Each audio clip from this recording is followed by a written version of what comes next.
রাষ্ট্র বড় হলেই কেন ভয়? আত্মপরিচয়ের প্রশ্নে আত্মবিশ্বাসী হতে হবে বাংলাদেশের জনগণকে। ভারত বাংলাদেশের বন্ধু রাষ্ট্র নয়, বরং শত্রু।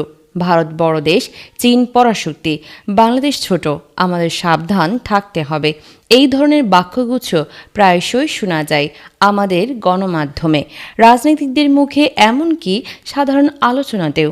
কিন্তু প্রশ্ন হলো, রাষ্ট্র বড় হলেই কেন তাকে ভয় পেতে হবে? কারণ একটি বৃহৎ রাষ্ট্র পরমাণু শক্তিধর, অর্থনৈতিক দিক থেকে অনেক এগিয়ে। এই তথ্যগুলো সত্য, কিন্তু এসব তথ্য কি আমাদের নিরাপত্তাহীনতার কারণ হওয়া উচিত, না আত্মবিশ্বাস গঠনের প্রেরণা? ভয়ের সংস্কৃতি, উপনিবেশিক মানসিকতার ছায়া আমরা বহুদিন শাসিত হয়েছি।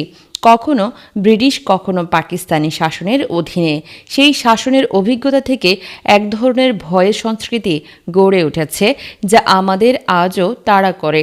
ফলে বড় রাষ্ট্র মানেই শোষক, প্রতিবেশী শক্তি মানেই হুমকি, এমন ধারণা গেঁথে গেছে জাতীয় মননে। অথচ স্বাধীনতা মানেই তো সাহসিকতা, নিজের পায়ের নিচে মাটি খুঁজে নেওয়া। তাহলে বড় রাষ্ট্রকে ভয় নয়, বোঝা উচিত কিভাবে তাদের সঙ্গে ভারসাম্য রেখে, আত্মমর্যাদা অক্ষুণ্ণ রেখে সহাবস্থান করা যায়। ভূরাজনীতি নয়, আত্মপরিচয়ের রাজনীতি। ভারতের বড় হওয়া মানে আমাদের ক্ষুদ্রতা নয়। আমরা এক স্বাধীন সার্বভৌম রাষ্ট্র। আমাদের নিজস্ব ইতিহাস, সংস্কৃতি, ভাষা, আত্মমর্যাদা আছে।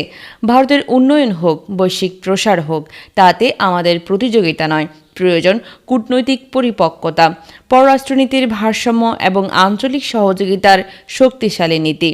ছোট রাষ্ট্র বলেই কি আমরা দুর্বল? সিঙ্গাপুর, ইসরায়েল, কাতার, নরওয়ের মতো ছোট ছোট দেশগুলো আজ বিশ্বের শক্তিধর কণ্ঠে পরিণত হয়েছে, কারণ তারা জানে ভৌগোলিক আয়তনের চেয়ে বড় হয় চিন্তার পরিধি। আর আত্মমর্যাদা ছাড়া কোনো দেশ প্রকৃত স্বাধীন হতে পারে না। বড় রাষ্ট্রের ছায়ায় নয়, নিজের আলোয় উদ্ভাসিত হই। ভারতের বড় হওয়া নিয়ে ভয় নয়, বরং আমাদের চিন্তা হওয়া উচিত আমরা কিভাবে নিজেদের বড় করে তুলব। শিক্ষা, গবেষণা, প্রযুক্তি, নৈতিক রাজনীতি, সামাজিক স্থিতিশীলতা, এই জায়গাগুলোই আমাদের বিনিয়োগ বাড়াতে হবে।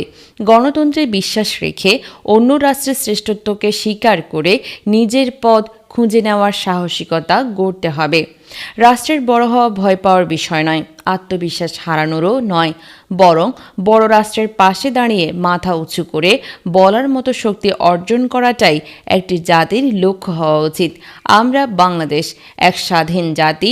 আমাদের মাথা নত করে নয়, সমান চোখে দৃষ্টিপাত করেই এগোতে হবে। ভয় নয়, আত্মবিশ্বাসী হোক পররাষ্ট্রনীতির ভিত্তি।